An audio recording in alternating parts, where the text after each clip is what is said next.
He married her out of duty, swore he'd never love her. But when society turned its cruelest whispers against her, the Duke did something no one expected. He chose her in front of them all. London, 1839. The winter sky pressed low over Grosvenor Square, heavy with snow that had not yet fallen. Inside the grand halls of Lady Pembroke's winter ball, the air shimmered with candlelight, perfume, and the quiet crackle of ambition. Silk skirts swept polished floors, chandeliers scattered diamonds of light over flushed faces. It was the season's most anticipated gathering, a stage upon which futures were decided, titles traded, and hearts, more often than not, ignored. At the edge of this glittering world stood Miss Selina Thorne, 30 years old and entirely too composed for the liking of London's gossips. Her dark skin gleamed against her ivory silk gown, her posture was impeccable, her eyes sharp and assessing. She had been raised not in drawing rooms, but in libraries and courtrooms, following her late father, a respected barrister, through the corridors of reason. The season had ignored her for years, branding her too old, too opinionated, too unsuitable. She adjusted the pearl comb in her hair and watched the dancers spin beneath the chandeliers, her expression unreadable. She had not come to chase suitors, she had come because her aunt had insisted, whispering words Selina could not ignore. He will be there tonight, the Duke of Ravenscroft, and your presence is no longer optional. Dorian Harland, the Duke of Ravenscroft. He was a man whispered about even more than he was seen, a powerful, cold, devastatingly wealthy figure whose estate stretched across 3 counties. His reputation was carved from discipline and disdain. He had inherited his title at 21 and had since earned a reputation for being brilliant in business, ruthless in politics, and entirely immune to flirtation.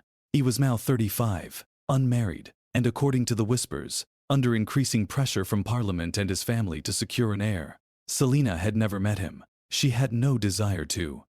But in London, desire had very little to do with destiny. The moment he entered, the ballroom shifted. Conversations faltered, eyes turned. The Duke was tall, dressed in black tailcoat and crisp white cravat, his presence as stark as winter against the candlelight. His gaze moved through the crowd with practiced detachment. When he finally came to stand near Lady Pembroke, the hostess, introductions began like clockwork, families pushing daughters forward, smiles sharpened like knives. Selina tried to retreat toward the library doors, but her aunt's firm hand on her arm stopped her. "Selina!" she hissed. "This is the moment. Do not embarrass me." Before she could object, the Duchess of Pembroke's voice rang out. "Your Grace, may I present Miss Selina Thorne?" Dorian's gaze landed on her.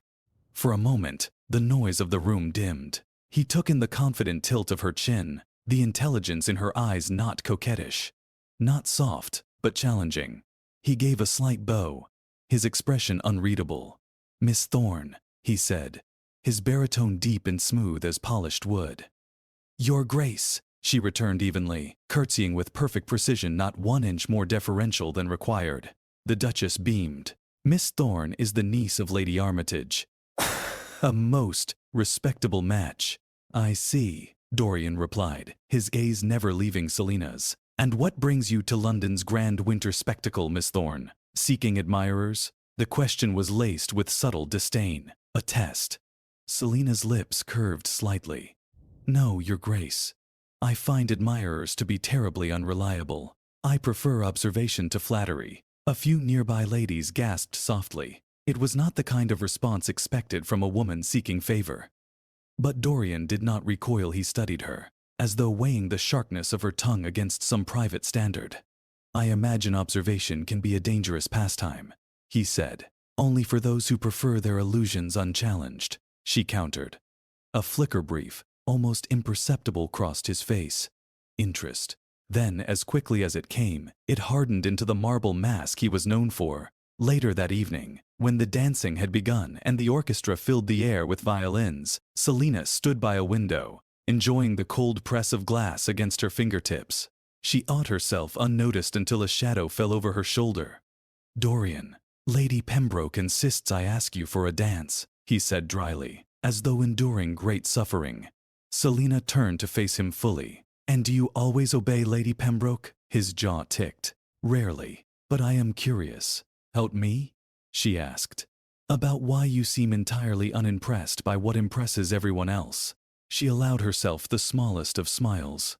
Perhaps because I know the difference between power and presence. You have both, Your Grace. But only one of them interests me. The words hung between them like a challenge. He offered his hand, not out of romance, but calculation. She accepted with the same. They danced. His movements were precise. Disciplined, hers were graceful but self-possessed. Neither yielded. Neither played the role society had written for them. Around them, the ballroom watched, whispers trailing in their wake like ribbons. She's too bold. He looks intrigued. Impossible. When the music ended, he bowed with impeccable form. You are not what I expected, he said. And you, she replied, are exactly what I expected. His eyes narrowed slightly, but there was the faintest hint of something else beneath the first hairline crack in a wall built over decades. That night, as carriages rattled away on snow-slick streets, Dorian stood alone on the balcony of Ravenscroft House, looking out over the city. He told himself their encounter meant nothing. She was unsuitable, opinionated, entirely wrong. And yet, he found himself hearing her voice in the silence, like a stone dropped into still water, rippling outward. He despised the idea of marriage. He despised being cornered, but he could not quite despise her. Snow fell in delicate silence outside Ravenscroft House, blanketing London in winter's quiet tyranny. Inside the Duke's study, a fire burned low in the grate, casting a warm glow on dark wood paneling and shelves lined with law books and estate ledgers. Dorian Harland, Duke of Ravenscroft, sat behind his massive mahogany desk, staring at the letter before him as though it were a battle map. The letter bore his mother's elegant hand. The Prime Minister expects your decision by the end of the season. The House of Lords will not look kindly upon a duke without an heir, and the family will not tolerate further delays. He exhaled slowly, the weight of expectation pressing like a vice on his chest. Marriage. He had spent years avoiding it with precision. Balls were endured, suitors dismissed, matchmakers evaded like foxhounds. But this season, the pressure was different: political, familial, financial. The Ravenscroft legacy was at stake. And then there was her, Selina Tournay. The woman who had met his disdain with composure, his tests with intellect. She was unsuitable in every way that mattered to society, and somehow, precisely what unsettled his carefully constructed world. 3 days later, Lady Armitage's townhouse was filled with the muted sounds of mid-morning. Servants bustling, carriage wheels outside, and the faint whistle of the kettle. Selina sat in the drawing room, a book open on her lap, though her eyes had long since stopped moving across the page. Her aunt burst in, cheeks flushed. "Selina, he's here." Selina blinked. "Vous." The Duke, child, Ravenscroft, in the morning, without invitation. Lady Armitage fanned herself furiously. This can only mean one thing. Selina rose slowly, smoothing the folds of her soft gray gown. A formal apology for his rudeness at the ball. Her aunt gave her a look that suggested she'd lost her senses. A proposal, obviously. "Oh, Selina, whatever you do not antagonize him." Selina's lips twitched. "Then perhaps you should greet him alone." But before her aunt could respond, the butler's voice announced, "His Grace, the Duke of Ravenscroft." Dorian entered like a winter storm, elegant, precise, utterly in control. He removed his gloves slowly, scanning the room with his customary detachment before his gaze fixed on Selina. For a fleeting moment, something flickered in acknowledgement of the charged dance they'd shared at the ball, but it vanished beneath his usual cool exterior. "Miss Thorne," he greeted. "Your Grace," she returned, curtsying just deeply enough to be proper. He did not waste time. "Lady Armitage, may I speak with your niece privately?" Her aunt practically vibrated with suppressed excitement. Of course. Of course." She all but floated from the room, shutting the doors behind her. The silence that followed was heavy, like snow about to fall. Dorian stood near the fireplace, hands clasped behind his back. "I will speak plainly," he said. "I have no desire to play at courtship. You are intelligent enough to appreciate honesty." Selina tilted her head. "Honesty is refreshing in this city, Proquet." His jaw tightened at her poise.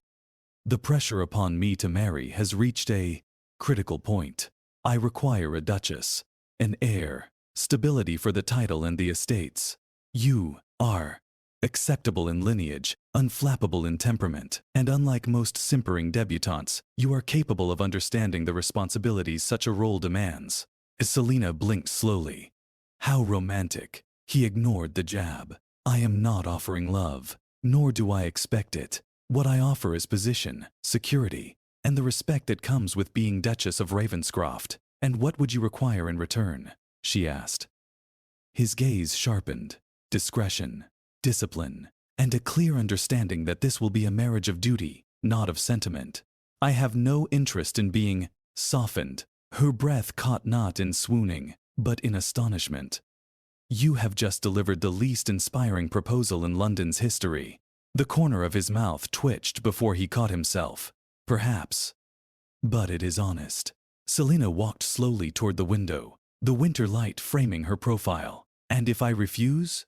You will not, he said simply. Your aunt's finances are failing.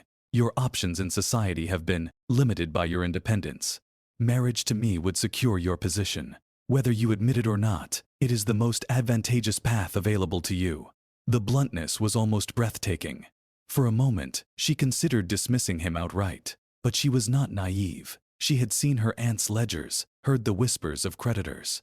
This marriage was a trap but also a weapon. She turned back to him, eyes steady. You do realize, Your Grace, that marrying me will bring you no peace at dinner tables and no praise in salons. They will talk. They will sneer. I am accustomed to sneers, he replied evenly, and I do not need society's approval. I need efficiency. A slow, dangerous smile curved her lips. And if I accept, Your Grace, you may find that efficiency comes with opinions. His eyes narrowed. I can tolerate opinions. Within reason. Then perhaps, she said softly, you have found your Duchess. 2 weeks later, beneath the vaulted ceilings of St. George's Church, Selina Thorne became the Duchess of Ravenscroft. There were no tears, no declarations, no romantic flourishes. It was a transaction witnessed by half of London's elite and whispered about by the other half. As the carriage rattled away from the church, Selina stared out at the falling snow, her gloved hands folded tightly in her lap. Across from her, Dorian sat in silence, gaze fixed straight ahead. Two strangers.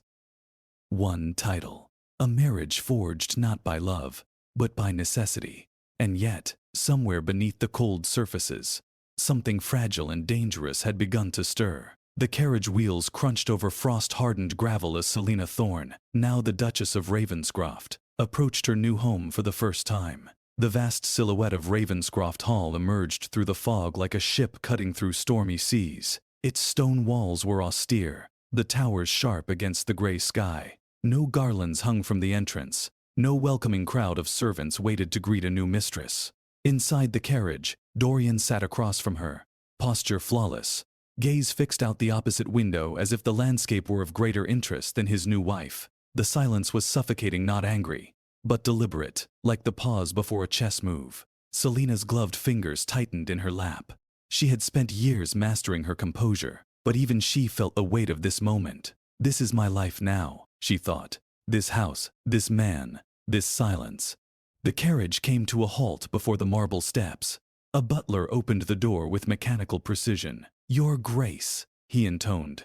Selina stepped out first. Cold air bit at her cheeks. Her boots clicked sharply against the stone as she looked up at the mansion. It was magnificent and utterly devoid of warmth. Dorian followed, offering his arm out of duty rather than affection. She accepted with equal formality. They ascended the stairs together, two figures bound by title, not tenderness.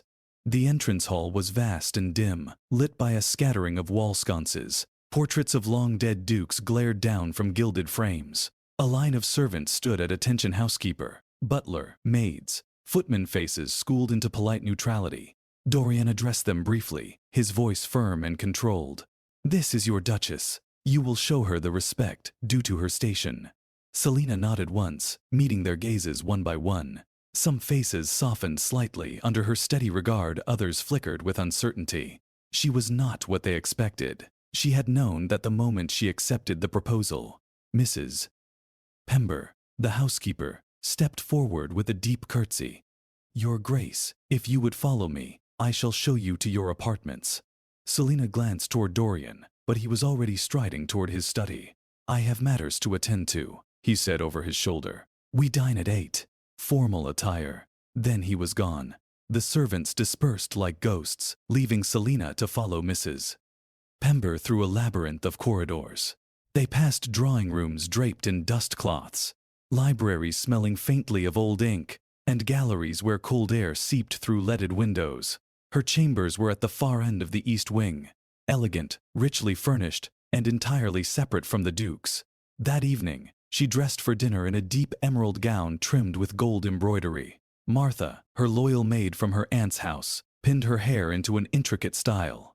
"You look every bit a duchess, Your Grace," Martha said softly. Selina met her own gaze in the mirror.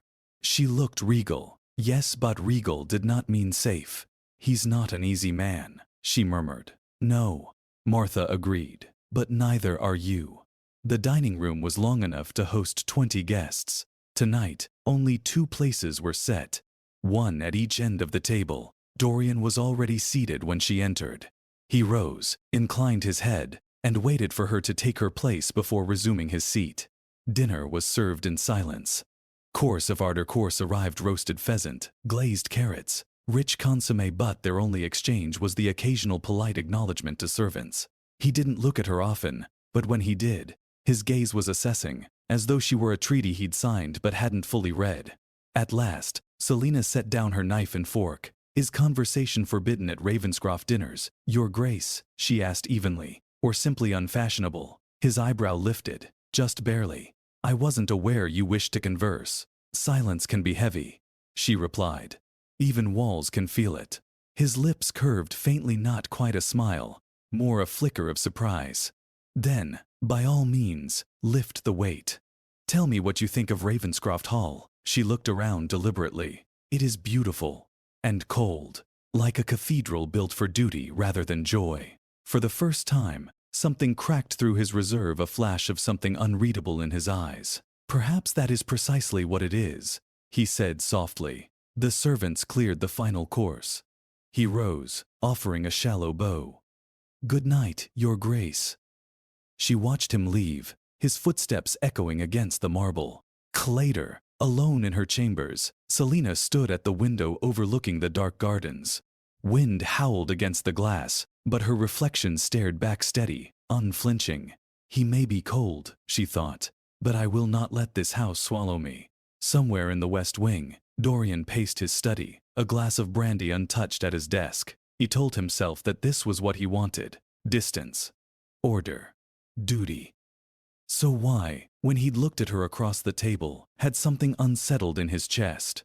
The winter sun struggled through a veil of fog the next morning, turning Ravenscroft Hall into a ghostly silhouette. Inside, Selina wandered through unfamiliar corridors, trailing her fingertips along cold stone walls. She was determined not to become a silent decoration in Dorian's household. If she was to live in this fortress, she would learn its heartbeat. In her explorations, she found a long unused conservatory, its glass panes streaked with frost. Vines had grown wild, curling over abandoned benches.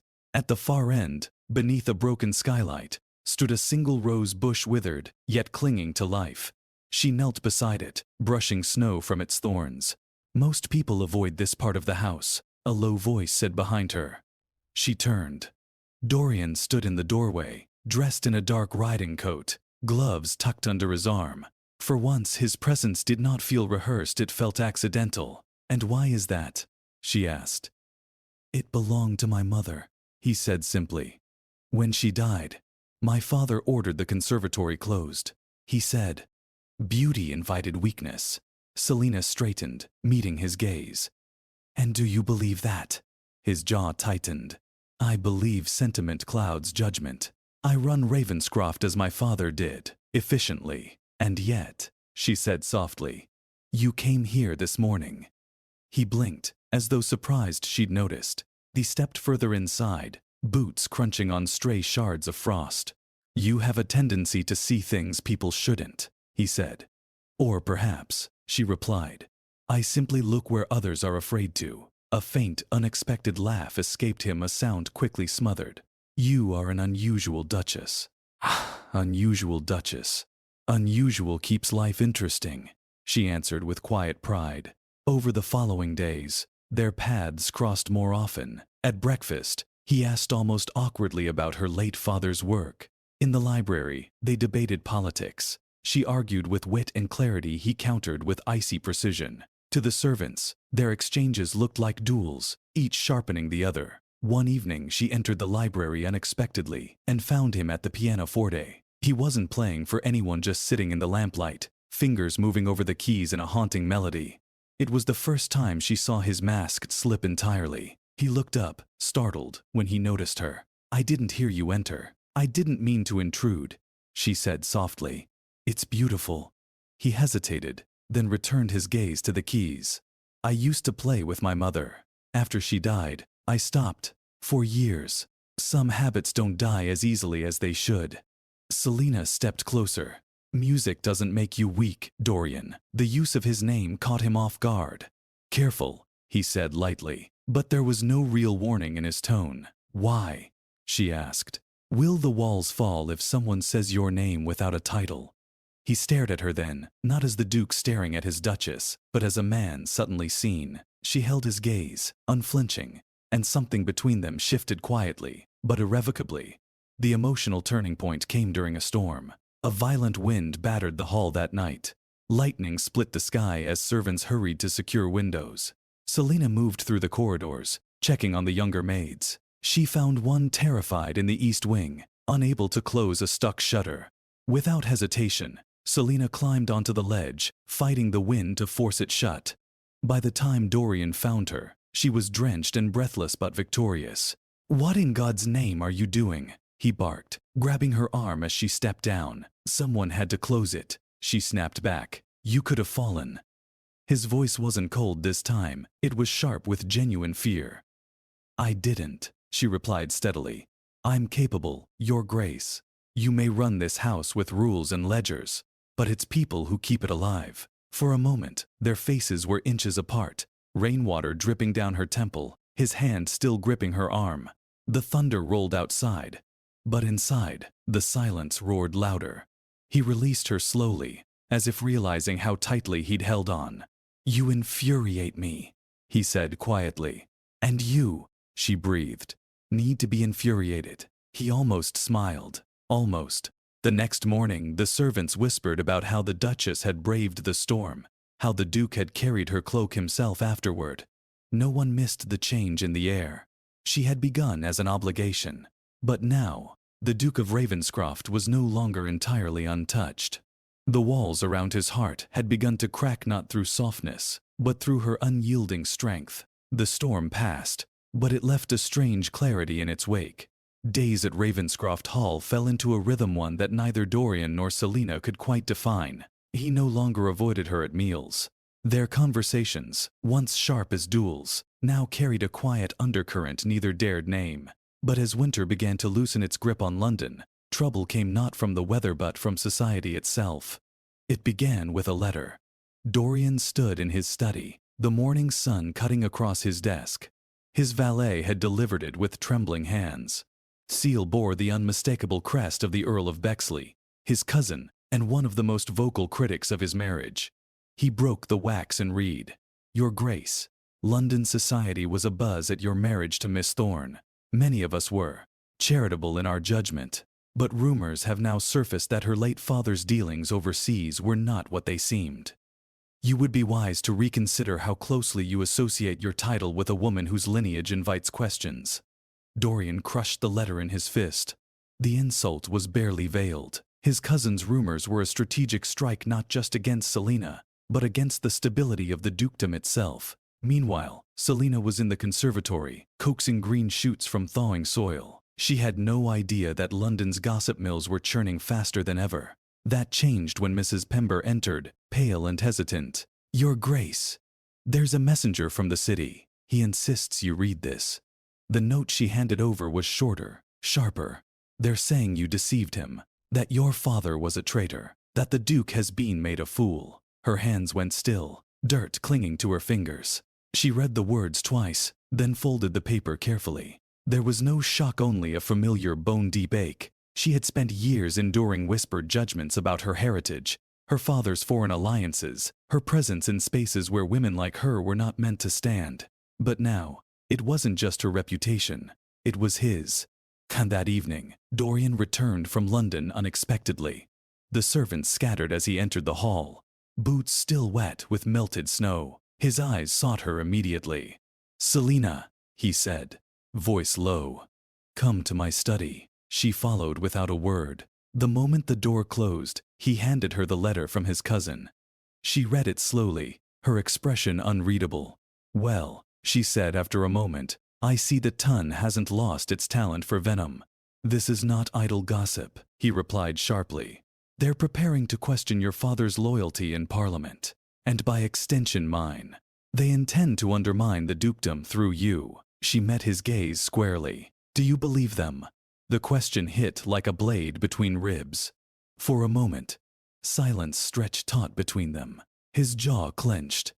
"No," he said finally. "I know who you are." The steadiness of his voice surprised her.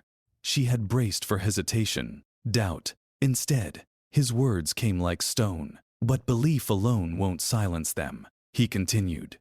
"They will expect a statement, something public." Selina folded her hands carefully. "Then give them one. Show them I am not a shadow to be whispered about. Stand beside me." His eyes softened, just slightly. "You ask that as if it is simple." "It is," she said, "if you're willing." The spring ball at Bexley Manor became the stage. Every notable family would be present, including the cousin who had started the rumors. If Dorian appeared aloof or worse, distant from his wife, the whispers would crystallize into scandal. If he stood with her, unflinching, the narrative might be shattered. The night arrived like a blade drawn from its sheath. Selina entered the ballroom on his arm, dressed in a gown of deep crimson silk. Gasps rippled through the crowd not at her presence, but at the quiet ferocity with which she carried herself. She didn't shrink beneath their stares. She met them, one by one. At the far end of the room, the Earl of Bexley approached, his smile like oil. "Cousin," he said smoothly, "and Duchess. How lovely to see you both. I trust London has not overwhelmed you, dear Selina." "Not at all," she replied sweetly. "I find venom loses its sting when spoken by cowards." A few nearby ladies gasped. The Earl's smile faltered. Dorian stepped closer, his voice cutting through the air. "I will not tolerate slander against my wife, nor against my house. Anyone who repeats these lies will answer to me publicly." The silence that followed was sharp and electric. And then, slowly, as though society itself were adjusting its spine, people began to shift. Heads turned. Whispers changed direction. The Duke of Ravenscroft had chosen his side. Later that night, outside on the terrace, Selina stood beneath the stars, breath misting in the chill air. Dorian joined her silently, hands clasped behind his back. "You didn't have to do that," she said quietly. "Yes," he replied. "I did." She turned toward him. "You defended me, not because of duty." "No," he said simply, "because they were wrong." For a heartbeat, the distance between them disappeared not physically, but emotionally. His gaze on her was no longer cold calculation. It was fierce, unflinching, real. And for the first time, Selina realized the fortress wasn't just cracking. It was choosing her. Spring arrived fully at Ravenscroft Hall, bringing sunlight through tall windows and the soft hum of life to rooms once muted by cold. Servants whispered about how the Duke and Duchess now dined closer, spoke softer, and walked together in the gardens as if it were the most natural thing in the world. But beneath this newfound warmth lay something unspoken, a confession that neither dared voice. It hovered like perfume in the halls, sweet and dangerous. One evening, as dusk painted the sky in rose and gold, Selina found herself alone in the conservatory, pruning the rose bush she had rescued from the frost months earlier. Tiny red buds now dotted the stems, stubborn and beautiful. She was so focused that she didn't notice Dorian until his reflection appeared in the glass beside hers. "You've transformed this place," he said quietly. She turned. He wasn't dressed in his usual immaculate evening wear, just a simple dark waistcoat, sleeves rolled to his forearms. The formality was stripped away, leaving the man beneath the title. It only needed care, she replied, not walls. He stepped closer, examining the roses. I used to avoid this room. It reminded me too much of her. Your mother, she asked softly. He nodded. She was kind, gentle. My father called her weakness incarnate. He believed affection was dangerous. That love diluted power. When she died, he told me to forget softness. Selina set down her shears, looking at him with quiet intensity. And did you? His eyes met hers. I tried. The honesty in his voice disarmed her. Dorian Harland, Duke of Ravenscroft, the man who proposed like a contract and treated emotion as a liability, was finally revealing the fractures beneath his armor. Later that night, a letter arrived for Selina. It was written in a familiar trembling hand, her aunt's. My dear, I fear I must tell you something that weighs upon me. Before your father died, he confided that certain men in Parliament conspired to strip him of his holdings. The rumors they spread now were not born of truth, but of fear. He stood against their exploitations overseas. Twat, they hated him. Be careful, my child. Their hatred may yet linger for you. Selina's hands shook slightly as she read. Her father had not been a traitor, he had been a man who challenged power.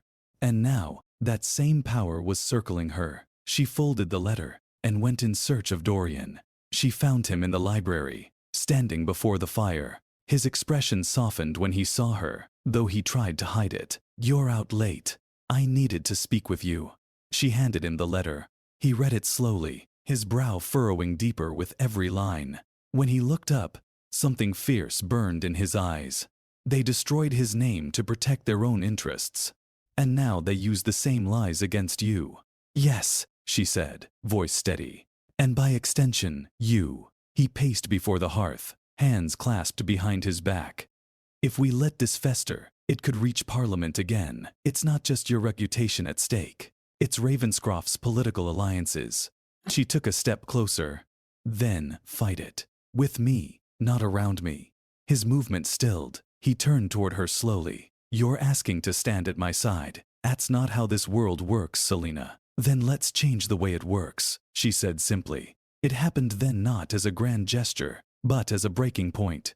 He exhaled, the fight draining from his shoulders. You drive me mad, he said hoarsely. From the moment I met you, you've challenged everything I thought I knew. You're infuriating. And brilliant. And he stopped, as if the words were treacherous ground. Selina waited, heart pounding. And you? She whispered. He took another step forward, the distance between them shrinking, until only inches remained. His hand hovered near her face, but didn't touch. I told myself I didn't need softness. That love was weakness. But with you, his voice broke just slightly. With you, I've found strength I didn't know existed. The confession hung in the air, raw and unguarded. She reached up slowly, placing her hand over his. You're not weak for feeling, Dorian. You're finally alive. His breath hitched, and then, almost as if pulled by something inevitable, he leaned forward. Their foreheads touched first, the contact soft and trembling. Then his lips found hers in a kiss that was not rushed, but deliberate. It was not the kiss of a book claiming possession, it was the kiss of a man surrendering his walls. For Selina, the world seemed to still. Months of cold dinners, sharp words and quiet defiance melted in that moment. She felt his heartbeat against hers, strong and unshielded. When they parted, the fire crackled softly. He looked at her with a kind of reverence she'd never seen in his eyes before. Selina, he murmured. Whatever comes next, whatever storm they bring, I will face it with you. Not out of duty, but because I cannot imagine my life without you. She smiled, her eyes glistening. Then let them try. Together, they won't break us. Spring gave way to early summer, and London was alive with the hum of social gatherings, political debates, and endless speculation. But among the whispers that fluttered through drawing rooms like restless birds, none were as persistent as those surrounding the Duke and Duchess of Ravenscroft. Would the scandal about her father grow? Would the Duke distance himself to preserve his political standing? Would the marriage of duty crumble beneath pressure? Society waited for blood. Instead, it got a spectacle. The annual Ravenscroft Garden Gala, was a centuries-old tradition, a night when the family opened their estate to Parliament members, foreign dignitaries, and London's elite. This year, it carried higher stakes than ever before. The ballroom had been transformed into a shimmering expanse of crystal chandeliers, soft candlelight, and roses climbing up marble columns. Servants moved briskly, musicians tuned their instruments, and guests began arriving in carriages that lined the gravel drive like a procession of power. Selina stood before the mirror in her chambers, wearing a gown of ivory silk threaded with gold. It shimmered with every movement, regal yet soft. Martha fastened the final pin into her hair, whispering, "You look like you were born to command this room." Selina smiled faintly. "Let's hope they agree." She descended the grand staircase slowly, aware of dozens of eyes following her. At the bottom, Dorian waited. For once, his face was not the stoic mask of a duke, but the quiet strength of a man who had made a decision. When their eyes met, something silent passed between them. Agreement. Defiance. Unity. He extended his hand. "Shall we?" She placed hers over his. Alvice. As the night unfolded, conversations buzzed around them. Politicians approached Dorian with veiled barbs. Women eyed Selina with curiosity or envy. And then, as if orchestrated by fate, the Earl of Bexley approached once more, this time not with sly whispers, but with an audience.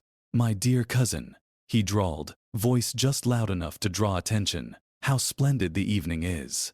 And how courageous of you to stand by a woman with such a complicated family history. London admires your magnanimity." The room stilled.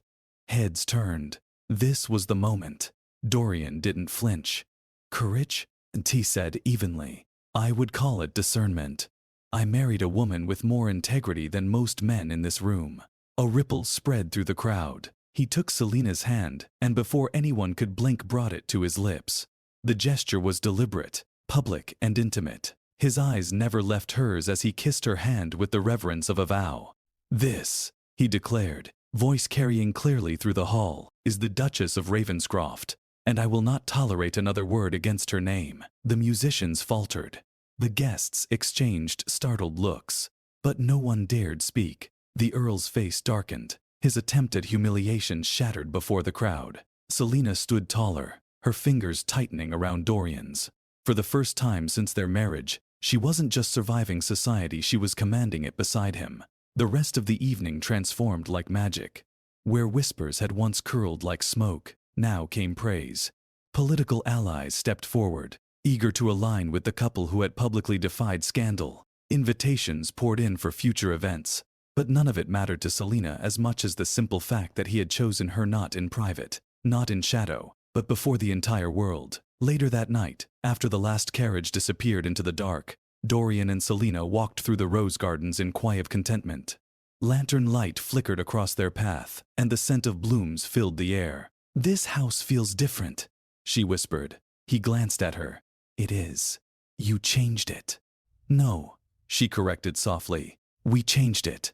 They stopped beneath the largest rose arbor, its petals falling like slow rain around them. He took her hands in his, no titles between them, no distance left. "When I proposed to you," he said quietly, "I offered you everything but my heart. And somehow, you took that too." She smiled, eyes glistening. "I didn't take it. You gave it." He leaned down, and their kiss beneath the summer stars was not the hesitant brush of a fragile confession. It was the steady, unguarded kiss of two people who had built something from the ashes of duty, love born not of convenience, but choice. And so, the Duke who despised the marriage forced upon him, and the woman society deemed unsuitable, stood together at the heart of Ravenscroft. Their union, once whispered about as a scandal, became the story that London could not stop talking about, a love that rewrote expectations. Forevermore, the hall that was once cold stood alive with music, roses, and a Duchess who had defied an entire world, and one